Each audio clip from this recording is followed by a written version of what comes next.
Hey, I'm Mr. Terry, high school history teacher. Welcome back to another History Teacher X video. All right, guys, we're back with a friend of the channel, Chat History, and this video is doing well because it's called The Absolute Worst Jobs in History. And maybe we all went into this video hoping to feel better about our situations. You know, how bad is it really with my job compared to jobs of the past? So let's see how bad these really were. Our original video is linked down below. Please support Chat History. They've been a great supporter of the channel. And if you like this video, give it a thumbs up too. It'll let me know that you want me to cover more Chat History stuff. All right, let's get started. All right, now first off, hopefully none of you look like this guy in the first frame after your job. I mean, maybe if you do consistently, maybe you could make a case that your jobs is as bad as some of these old jobs in history, but I assume most of us don't do that. Although this is kind of the look, and I feel like I might look like this after certain days of teaching. You know, I walk into the house and this is what I look like. The worst jobs in history. A gong farmer? Oh gosh, this could mean so many things. All bad. If you ever think your job's crappy, try having to plunge into a pit of literal human doo-doo feces every single night. Way back in the day in good old England, some daring men made a career out of wading through human excrement. So-called gong farmers were tasked with draining out cesspits filled to the brim with offensive butt slop. The profession had existed for centuries, but it saw its height between the years of 1485 and 1603. Okay, I don't know if these books exist, but when I was a kid, I don't know who made them, but there were these books that would have like cross sections of like castles and other things from history. I don't know if maybe if you're an older guy like I am, you know what these are. But there was a book I remember, and I'll never forget it. That had it of a castle, and they had the thing in the castle where it was basically the toilet, and the toilet like kind of stuck out of the wall, and then they built like a tube kind of on the outside of the wall, and it went all the way down the outside of the wall, outside of the castle, and then down below. And then I remember there being a guy that was like shoveling it. Anybody have that imagery in their head? You remember those books? Those were awesome. Also known as the Tudor period. Oi, I got a Tudor. The Tudors. Since this was way before the invention of the turlet, people were content with just slamming their cheeks down in a public latrine to pinch off a quick loaf. Yeah, that's what you did, The right? other problem was the lack of availability of somewhere to go. Towards the end of the 14th century, it's estimated that there was only one public bathroom per 2,000 people. Plus, keep in mind that all of that human waste was just piling up in a literal stone-lined hole in the ground, so you were just dropping logs onto a mountain of timber. I feel like every time I pause for the commentary, it's going to have something gross like this. I think one of the things that we probably underappreciate, maybe more than any of the comforts of modern technology, has got to be our waste removal. Just think about that. Like you was just saying that. A toilet for every 2,000 people? Now often we have multiple per apartment or like house. And it goes away and it's never seen, or you never interact with that stink, that waste ever again. Now, the two things that have limited human growth, okay, actual population growth in history, are two things. One is famine. The other one is disease. And you can see why disease would be such a bad thing in history, and not just talking about the conditions of some disease you inherited along the Silk Road, like the plague, but the uncleanliness of especially urban areas in the world. Think about ancient Rome. You might have 1 million people in somewhat close pretty close proximity. I don't care what, I mean, okay, they had technology for getting rid of some kind of waste, but nothing even close to what we had today. No wonder people would die and massive pandemics would go on. Thank your toilet next time you use it. The local government, realizing that this horrid threat to public health was fermenting beneath everyone's feet, took action to allow the construction of private outhouses and latrines in residential areas as a way to disperse the smell of sewage. Outlawed before that? It didn't work all that well. So with Dookie levels rising, help was needed to drain the pits. By the way, anyone know what the crescent moon thing is supposed to represent for outhouses? That's kind of become like the symbol for an outhouse. What's the origin of that? You guys let me know in the comments. Work all that well. So with Dookie levels rising, help was needed to drain the pits. Enter the gong farmer. The term gong deriving from an Old English term meaning to go. They were also referred to as the much more mysterious and cooler sounding title of nightmen, as the only time that they were allowed to perform their duties was under the shroud of night. I also wouldn't want to do it in the hot daytime with the warm sun just boiling up all the excrement. That just does seem like it would probably be better. But I don't know, maybe you can't see very well. And that really sucked. They were allowed to perform their duties was under the shroud of night, and that really sucked. There were no flashlights, spotlights, or illumination of any kind. Weren't you just had to hope that the nice. moon was shining brightly to light your way through the filth. The nightmen would enter these cesspits and drain the contents using buckets and shovels. Excrement was loaded into barrels and carted off to be dumped near the River Thames. Don't worry, it was used as fertilizer later. Maybe. So, yeah, I mean, everything ends up going to these rivers, and every major city is located to a major river. In the industrial era that's about to come out too, you had all that excrement going there and all the pollution coming out of the cities and all the shipping. London had some of the worst disease breakouts of cities in the industrial era. These men would be knee-deep, waist-deep, even neck-deep in the stuff, which had its own risks. The first and foremost being asphyxiation. Cesspits were often enclosed spaces with little to no ventilation, so the buildup of noxious and toxic gases was a very real threat. Although rare, a gong farmer could pass out from a lack of fresh air and drown in the waste. Another risk was poor maintenance. Cesspits were typically drained as needed, which, depending on the size of the thing, could be up to 2 years between sloppy scoops. Since these pits just sat there and rotted, it was common for stone walls to collapse in on the farmers while they harvested their crops.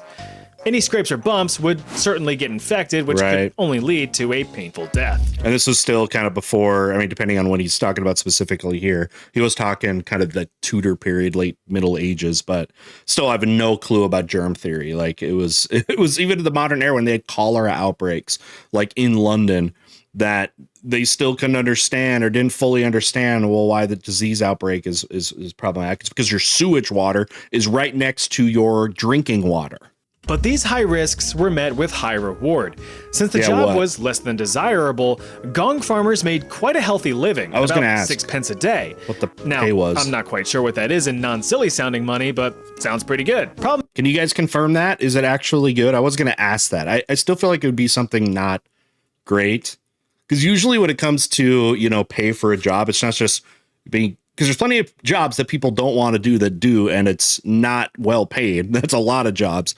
But job, you know, the wages of a job usually going back to what kind of skill you have. So what skills did you need that became you a precious commodity for labor for doing this gong farming or whatever it's called? Is though, I'm not quite sure what that is in non-silly sounding money, but sounds pretty good. Problem is though, gong farmers perpetually reeked from their labors and were only permitted to live in certain areas of the city, with most of the public actively avoiding them and, well, treating them like crap. Yeah. You know what that kind of reminded me of is some of in the caste system when it was very, very ingrained into urban society in India, how jobs like that were basically for, if you know the caste system, the untouchables, the pariah, it was seen as like demeaning work, and it was put aside for the lowest caste citizens. All right, a chimney sweep. Oh, we've heard of this. How bad could that be? You know, falling down or getting stuck and breathing in horrible fumes. Now, if you're looking for a soul-crushing, body-breaking job that pays next to nothing, you're an idiot. But I could recommend that you apply for the occupation of chimney like streaming RuneScape? These services were all the rage in, you guessed it, England's Tudor period. Yep. But the job has existed for hundreds of years. Rapid urbanization led to the construction of a lot of buildings, and each one of them suckers needs a source of heat. You gotta keep them English toesies nice and warm during the miserable gray winter months until the arrival of the miserable gray summer months. So, as the Industrial Revolution started in Great Britain, it brought in rapid urbanization, unlike anything we had really seen in history. And that rapid growth into urbanization puts so much pressure on the services that can exist in, you know, a city. So again, be able to have affordable housing that isn't awful, or again, sanitation services. London is one of those cities that really learned about the struggles that come from rapid urbanization. They kind of had to learn as you go. All right, warming them feet. During the miserable gray winter months until the arrival of the miserable gray summer months. So a lot of fireplaces and chimneys were built to meet that demand. Everybody had You do one. know how a fireplace works, right? Make fire, fire make heat and smoke go up through chimney and blow out the top. Get dirty. But all of that burning of wood and coal creates lots of icky carbon-heavy flammable deposits that build up within the chimney. Right. Big problem, cause if that's not properly cleared out, then things can just go. And there goes not only your house, but a few neighbors' houses as collateral damage. A lot of fires in big cities. Well, the higher-ups didn't like the risk of their kingdom going up in smoke at any given time, so There's Henry. they mandated that chimneys must be swept at least 4 times a year or face heavy fines. Thus, the employment of chimney sweeps became critical. Yeah. The problem, though, is that chimneys at the time weren't exactly designed for human entry and cleaning. Bugger. Most flue networks in the building were grouped together on the roof, but could have sharp turns as they angled out towards their respective fireplaces or furnaces. Okay. To make matters even worse, sense. regulations shrunk flue sizes down to as little as 9 by 9 inches. This made it nearly impossible Why so for small full-grown men to slip through the cracks. The solution? Children. Yeah, Really young for sure. children. Yeah, I mean, industrial labor, children were such a huge part of it. In factories, obviously, because, hey, first off, they're young, so you can underpay them. And they were also dangerous jobs. But also the simple fact that they're small was so advantageous in the industrial era in factories, right? Something stuck in that machine. Go get little Timmy. Right. Oh, and by the way, if he mishandles it or something happens, he's going to rip his arm off. That's all right. So little Timmy goes in there. Unfortunately, if he's lucky, he survives it. But there's a lot of incidences where that did not happen, or you lose your limbs and stuff like that. It was awful. By the way, you know where the prime place to employ children was? Orphanages. Why? Industrial work was very deadly with the disease and the awful workplace deaths that would come with that. There was a lot of orphaning of children. So orphans were a prime, place to hire from. Sometimes whole orphanages might send their whole, inventory of kids there to a whole specific factory. Like the factory has like exclusive rights to this whole orphanage. And it was very sad. And I talk about this in my class, obviously. If kids are having to do this type of labor, not only is it dangerous, but it also takes them out of places like school, or they're on the streets, or it can be very dangerous there. And they don't have a lot of advocacy, especially if you're an orphan, because who are you going to go complain to? Your parents? Well, they're dead. Adorable wide-eyed orphans were yoinked from poor houses and taken on as apprentices called climbing boys. Apprentices. With opportunities to one day grow into master sweepers themselves, if they lived that long. Yeah. If it wasn't obvious, chimney sweeping was extremely dangerous, especially for the little limber lads. Boys as young as 6 years old were sent up chimneys and told to get scrubbing. The physical dangers were abundant, as several children had died from getting stuck or horribly burned from scaling the scalding bricks. Keep in mind that these fireplaces were almost always in use, so those chimneys were hot and ready like a carry-out pizza. Now, if the cramming didn't kill you, the scrubbing would. Soot and creosote, the organic carbonaceous byproducts of burning wood and coal, are carcinogenic. So if you're trapped in a confined space just scrub-a-dub-dubbing away while sucking up hits of cancer-causing black powder all day every day, things are not going to turn out well for you. I mean, today we have, great masks and stuff like that. These kids had probably nothing. Maybe they just had a handkerchief and they went like this. But it actually wasn't your lungs that you needed to worry about. No, it was your balls. Scrotal squamous cell carcinoma, also known as chimney sweeps carcinoma, or just straight up scrotal cancer, was a death sentence. Something I didn't mention until now was that the young children, as a way to fit easier into the narrow, hot chimneys, often went commando. No shirt, no shoes, no pants, but all service. The constant exposure to soot and such led to the development of tumors on their nethers. Once developed, they were lucky if they had a few years left in them. Sure, your sack is out of whack, but damn, that chimney's clean. At the very least, I assume they don't work anymore. You're going to be childless, I guess. Oh, I had no idea that you got testicular cancer from doing this. Whoa. Okay. All right. So these have all been, I assume these were going to be very dark and scary. They're bringing in the kids, though. All right. Matchstick girl. I don't know what this is. You've probably heard of the radium girls. Yeah, we young covered women that of recently, the workforce actually. that would paint luminous numbers and hands onto timepieces in the early videos ago. 1900s. Well, this is similar. Towards the end of the 19th century, matchmaking was a pretty lucrative business. Not like pairing couples up, but making literal matches. Oh. By the late 1800s, there were about 25 matchmaking factories across Great Britain, employing over 4,000 chaps and chapettes. British. The process, Bottle as of with most water. industries at the time, involved working with some nasty chemicals. The flavor of the day here was white phosphorus, an unstable compound that burned fiercely Dangerous. when ignited. You know, perfect for the few seconds that you would need to set something ablaze. Right. On top of being both easily ignitable and violently reactive with oxygen, it had the triple whammy of also being extremely toxic. Ugh. Of all matchmaking jobs, roughly Get half were gerbs. involved in the direct handling of white Pick your phosphorus, gerb. with over 80% of the phosphorus fingerers being young women. These women would come to be known as matchstick girls. Day You in know, and- hiring women in a lot of factories, so common. Women were underpaid, but and now you have mechanization and you have these like machines that, you know, anyone can operate. No matter if you were big and strong or something like that. Although these women were, I'm sure, very strong and burly, you know what I mean? You saw it immediately. The first industry to industrialize was the textile industry, and that was very much done by women. And that had all kinds of health issues too. Even they're talking about chemicals here, but like even in a textile factory with lint and all of the particles that would be in not very well ventilated places, your lungs. It's like every industrial job had lung damage. You had those chimney sweeps, any type of indoor factory. Then, of course, things like mining with coal, which becomes the, you know, fuel source of all of it. It's like every industry was slowly killing you. young women. These women would come to be known as matchstick girls. Day in and day out, these women were tasked with packaging the dipped matchsticks, with an entire workforce handling as many as 10 million across a 10-hour shift, meeting the demand of the 250 million matches being burned in Britain every single day. By the way, it's like you're adding all this stuff to your like lung damage, and then also like everybody smokes. So adding to it more.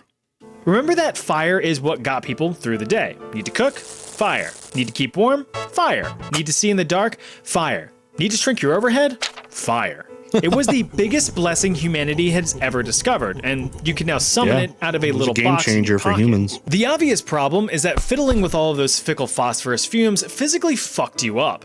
It was very common for both men and women to form phosphoric necrosis of the jaw. The condition, nicknamed Fossy jaw, developed after the long-term exposure to phosphorus fumes. Initial symptoms What included happens, simple though? toothaches, which evolved into complete tooth loss, abscesses, swelling of the gums, and complete necrosis of the jaw. Why does it target your mouth and jaw area? Just because that's where you're breathing in? Just as the entrance? Is that it? To put it simply, your jaw rotted off. If you did get the jaw rot, there was about a 1 in 5 chance that the rest of your body would be rotting not long after from contracting an even worse condition known as death. In 1888, over 1,400 matchstick girls, fed up with this blatant disregard for their Strikes. safety, decided to strike, demanding better pay, working conditions, and abolition of unfair fines and penalties. By the way, if you're in this era, we're talking about like 1890s, right? Striking was a very dangerous thing to be a part of. First off, in these economies, there was not government protection.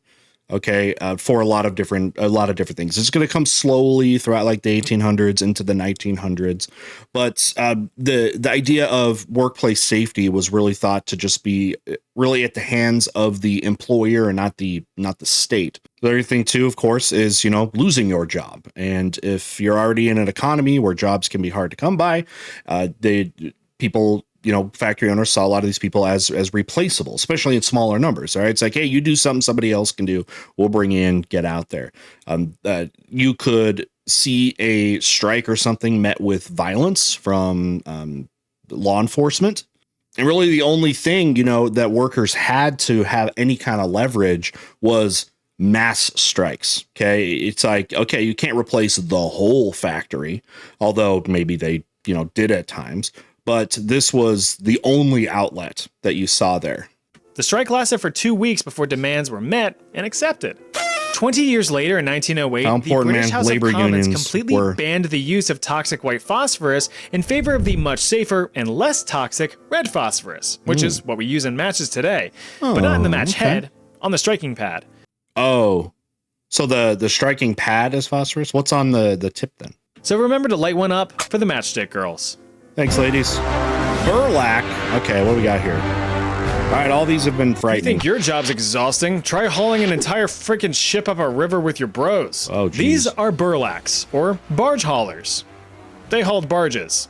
Typically dirt poor peasants just looking for enough coin to eat for a week, these men were tasked with strapping on a strap and using whatever strength they had left in them to pull in ships from the Caspian Sea all the way up the Volga River in the days of the Russian Empire. I'm assuming this is because the work animals weren't around at that time, because it's like I thought we were past this when we started domesticating large animals thousands of years ago. Now we're literally doing human cattle. Since ship traffic was near constant thanks to strong trade, burlacs were in high demand to carefully guide the vessels up the Volga. But why couldn't the ships just sail up the river, you might ask? Because the Volga flows outward towards the Caspian Sea. I mean, yeah, every there river were really flows to the sea, favorable right? winds to propel a ship up the river, lest you risk beaching your entire ship on the banks. Hence why one of the first transportation inventions of the industrial era is going to be the steamboat, something where you can power enough to go upstream by steam. So why not hire a bunch of exhausted and desperate poor people to do the work instead? Whoa, slow down, fellas. There's no need for us to be rushed. How many would you need? Depending on the load size, burlac groups Russia, could range from Volga just a River. few men up to 150 fellas pulling Wow. a single ship. But there was a moment of respite for these workers. See, one advantage to working in the Russian Empire was the cold winters. Can't exactly move ships Ice. upstream when the waterways are completely frozen over. So burlacs were seasonal, working dawn until dusk, thaw till frost. But since the combination of being poor and not working meant certain death, the men would pick up odd jobs in the winter to barely scrape by. Hey, I make a duck. Smudge, smudge. At the beginning of the 19th century, it is estimated that about 600,000 early burlacs 1800s. worked in the Russian Empire. But the evolution of ship technology and the invention of the steam-powered ship rendered the job Thank you, obsolete. Robert Fulton. By the end of the 19th century, the burlac profession had vanished over the horizon. Now, historically, I mean, I was wondering here, why is this more like efficient or economically viable than doing what you mostly do in when it comes to moving goods? Okay, boat comes into port, and then you put the stuff on like wagons or whatever. It's just pre-trains, but on wagons, and then you move the goods that way. Why was this more, viable, I guess, of an alternative? Would you guys do that? Snake milk or what? Now I Could know milk what you're a snake? thinking, so stop it. This has nothing to do with milking your own snake or giving little pinches to little snake nips, which don't exist. Snakes aren't mammals. The job of a snake milker was to extract their venom from their fangs. He looks cute, right? Think again. Snake venom was highly coveted for use for in what? early warfare as a biological True. weapon. Granted, Hey, by the way, I did a video, one of the original videos, which we are putting out a lot more now. I got some help with some editors. I'm doing some kind of funny, historical, kind of shorter videos, usually around 6 to 10 minutes. Check them out. We had one on ancient biological warfare, and we talked about this. I'll try to remember to link that down below. Check it out, and the other originals that have been coming out. snake venom was think you'll like highly them. coveted for use in early warfare as a biological weapon, granting you the ability to proc tick damage over time to your enemies if you weren't able to finish them off yourself. Perhaps the best weapons of choice to get slathered in Arrows. stuff were arrows. Lethality of arrows varied Better poisoning greatly. wells. Take one in the skull, yeah, sure, you're dead as a doornail. But take one in a less critical spot like an arm or a leg, assuming you don't sever an artery, and you might just live to see another day. But Another thing I think, and I blame movies on this, is how deadly arrows actually were, because when you got shot by an arrow, usually wasn't just like instant death like we think of with like a gunshot or something like that. Now, yes, it's gonna like pierce an organ and stuff like that, and you may die very quickly. But if you are not dying instantly, which again is rarely the case, you are going to again have an organ that's going to be damaged, and you can't live without its functionality, or at the very least, it's going to become infected. Right? If you got hit by an arrow, like in almost any different part of the body, it's pretty much a death sentence. But that all goes out the window if the arrow tip was dipped in some venomous drip. Quite a few civilizations have been noted for using envenomed or poisoned arrows throughout history. Greece did it. You've got the Khoisan people of southern Africa who have been using poisoned arrows for thousands of years in hunting large prey, and the Harmatilians who used viper venom against an invading Alexander the Great. Yeah. But no army employed the use of snake venom better than the Scythians. Scythians, yeah. Also, I did a section on them in that video. Check it out. Yeah, that was gnarly. Okay, I'm actually really interested to hear what he has to say from this take, from the stuff that I had learned about to go into that video. Duking it out against Alex employed the use of snake venom better than the Scythians. Also duking it out against Alexander the Great, the Scythians developed their own iconic poison for warfare, combining not only viper venom, but also putrefied human blood and excrement, even minor scrapes from their weapons. We cover this in a video. Lethal. Poop. So on top of dealing Feces. with being envenomed, you also dealt with the horrors of gangrene and tetanus. So Poop with all tip that said and arrows. done, yeah, snake milkers. Like I said, it was their job to wrangle and wrestle up enough snakes to meet the demand of entire armies. But luckily, added that this part to wasn't my a video. time for catch and release practices. Kill the snakes, take their venom. That's the job. Of course, that is easier said than done. By nature, snakes are shy little fellas and pretty hard to find. Snakes are scary. Chances are you get struck before you even noticed one. One catch of their fangs is enough for it to be game over. Snake milkers were considered lucky if they even managed to survive. We have mosaics of it from the Romans. This is a Roman mosaic. That's the art form there. Dude, they made mosaics of everything. It's been so useful to learn about history that the Romans wanted to just record and like make art essentially out of what are seemingly everyday tasks. It was very smart. Thank you, Romans. Is enough for it to be game over. Snake milkers were considered lucky if they even managed to survive a single round of collecting. I think it's time for a quick science lesson. Venoms can be sorted into three main types: neurotoxic, hemotoxic, cytotoxic. Yikes. Okay. Neurotoxins strike and destroy all your nerves. You're agonized and paralyzed as you can observe. Neurology. Hemotoxins target all your healthy blood, thinning down or clotting up, so now you're done for, bud. Cytotoxins focus on killing all your cells, so you can probably guess that you won't be doing well. Just avoid snakes, and you'll be doing fine. I know you fellas and fellettes just love a good rhyme. So to close this chapter out, yes, snake milkers still exist nowadays, though only for medical research and developing anti-venom rather than biological warfare. Or so we think. I'm not doing that. I'm not doing that. I feel like of the other awful jobs I've been hearing about, I might do that one the last. Oh, drummer boy. Yes. Go in the front, boy. Play that drum. Let the enemy know that we're coming here. And the guys behind you, make sure you're waving big old flags because they can also see you. Imagine getting ready to charge onto a battlefield to either invade a country or defend your own. You see your fellow soldiers gearing up for battle with their trusty firearms, and you're given a drum. I mean, it's for organization. It's not just... I gotta fight. Drummers, beats, believe you it know. or not, were a critical part of warfare in the days of yore. Since there were no such things as radios or more instantaneous methods of communication, drummer boys were employed and trained to maintain order on the battlefield, signaling commands, attacks, retreats, and everything in between. Peaking in popularity during the American Civil War, drummer boys were typically in their teenage years or young adulthood, though some more famous drummer boys were much younger.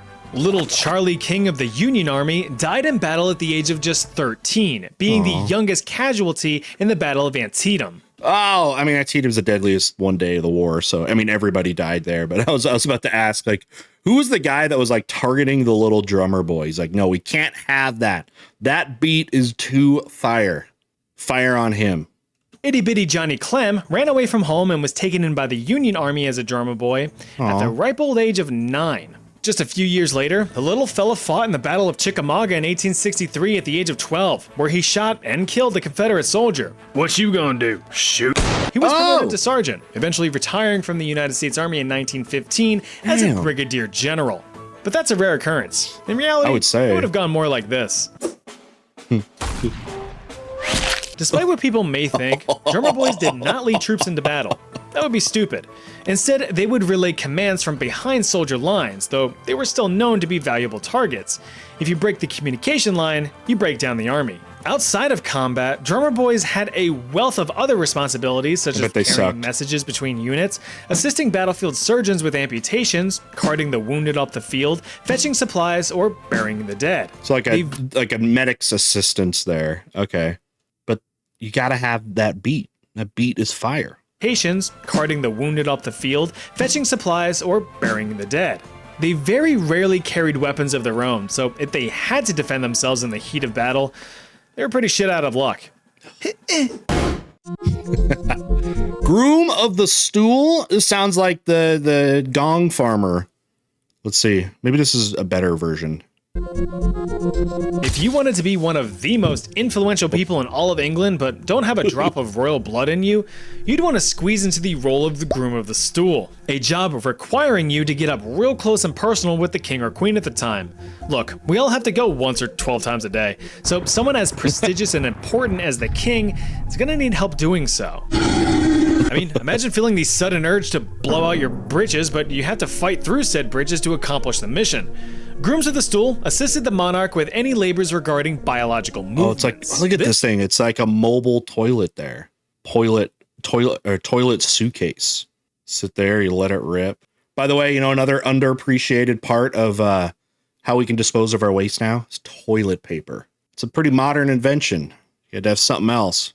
This included helping the removal of clothing, preparation of the lavish and luxurious royal shipbox, and the removal of the splendiferous solids, but not before their proper examination. Yeah, that's right. Grooms of the stool were not only tasked with cleaning up the royal slurry, but making sure that the passings were healthy, taking notes of any abnormalities in appearance or frequency. These notes would be passed on to the king's personal physician to diagnose any possible ailments. Like, we got to test its consistency. It's perfect. We need, like, you know, soft serve yogurt consistency. We can't have, you know, mud butt. Well, that's not very helpful, is it? After the log was sent down the river, the groom of the stool would also assist in the cleanup effort, either by handing the king his own personal cleaning cloth or by taking up wiping duties themselves. No. Now, you might think that this job sucked, but it was actually highly coveted and well respected, as grooms of the stool had access to the king outside of the public eye, allowing for valuable private conversations. Do you think the king is taking, you know, war advice and political advice, foreign policy from the ass wiper? Only high-ranking nobles or politicians, grooms of the stool were known to have influence in many formal rulings, laws, or personal life. So that Anne Boleyn chick's hot, right? No. The first documented groom of the stool dates all the way back to 1495 under King Henry VII. The role continued to evolve over the years to the title of groom of the stole, though they were more so referred to as either the gentleman or gentlewoman of the bedchamber, depending on the monarch in charge. None of those are with funny responsibilities enough. Eventually focusing solely on the king or queen's wardrobe. The position was held for over 400 years until being formally discontinued under King Edward VII in 1901. Oh man, do we know who it is? Who was the last groom of the stool? Who was doing it in 1901? The 20th century. Who is this guy? Find out for me. Let me know. Well, that's that video. I have plenty more All right, final thoughts. Well, I've just watched this right before I'm going to be getting some dinner soon. So my appetite, I don't know if it's going to be as good. But hey, here's the thing about those jobs. It's like, you heard this line before? It's a crappy job. It literally in this instance, but somebody's got to do it. Somebody's got to do it. All right. How do you feel about these jobs as compared to your jobs? Would you change your job for any of these? Maybe it made you feel a little bit better.